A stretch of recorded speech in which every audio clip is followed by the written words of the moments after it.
everyone can be an electrical engineer. Hello, welcome to Lasting Channel. I'm Mr. Professor. The price of memory modules have been extremely high recently, and some people call them gold bars. Today, we will teach you how to design a memory module. Before the explanation, if you still don't know how a RAM module does, you can first watching some relevant popular science video about RAM modules. I have placed the link in the comment section. This video will also help you understanding the working principle and the internal structure of RAM modules. First, each generation of memory modules is different.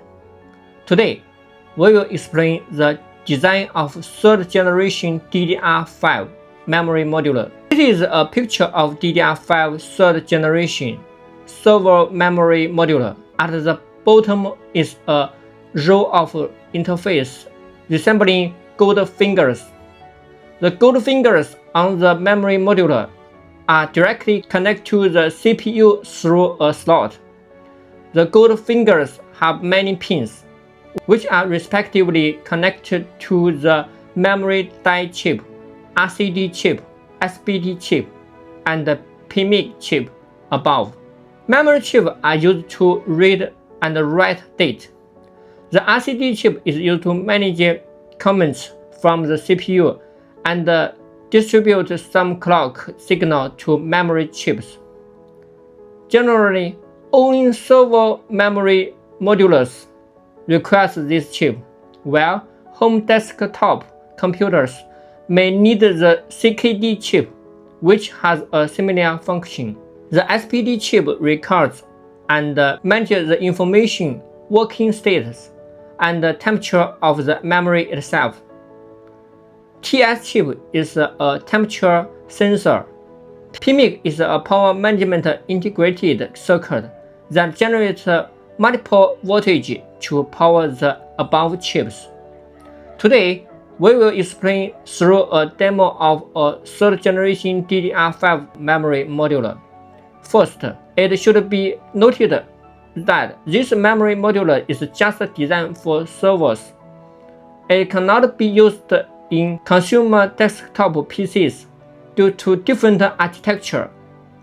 Nor can it be installed in laptops because laptops do not have this 288-pin interface. The demo used 40 memory chips, RCD chip, 1 SPD chip, 2 TS chip, and 1 PMIC chip. This demo has 288 pins, which meets the standard for DDR5 desktop computer memory for our server memory modules. This is the pin function distribution of the 288 golden fingers on the demo. This is the function of each channel. It can be seen that some pins are directly connected to memory chips.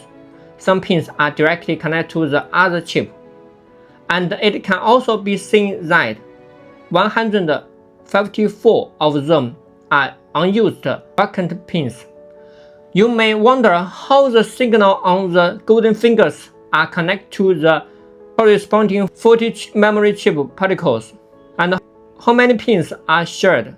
Here I will show the standard state of the 64 data signal in the demo among the 40 memory chips, which each chip uses 4 signals and 2 chips sharing them. For other signals such as stop signal and clock signals, if you are interested, you can use the demo to study their sharing situation. Since the CPU is a 64-bit CPU, the demo uses memory chip with 4-bit data signal, while some memory modules may use memory chip with 8-bit data. Since memory modules are standardized product, as long as the interface are the same, no matter which board of memory module is inserted, it must be universal compatible. Therefore, the dimension of the golden finger and each contact are fixed standard signal ports. In addition to standardization, electronic performance and appearance. The pin definition of each memory chip particle are also standardized under the same package.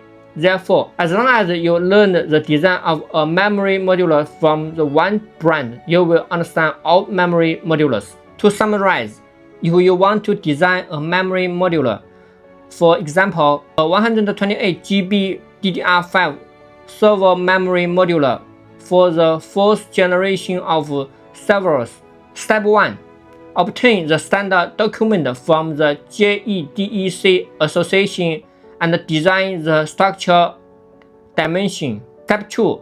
Select the DDR5 memory chip that meet the standards to build the corresponding memory capacity. The following brands can be referred to. Step 3. Select the SPD and the RCD chip, as well as the power manager and the temperature chips. Under the corresponding standards, you are referred to this brand. Step 4. Design schematic and PCB based on association standards and chip datasheet. Finally, it is worth reminding that the demo is a 64 GB RAM module and the PCB used a 12-layer brand design. All data in the RAM module is high-speed data. If you really want to complete a memory module design, you must also learn how to lay out high-speed circuit. Otherwise, the RAM modules you design may not work. If you want to try out this layout of memory module, you can study its layout method through this demo. If I need video learning materials, feel free to contact us. Are there any product design you would like to know about? Feel free to leave a message, and we will explain them clearly to you. Thanks for watching. See you next time.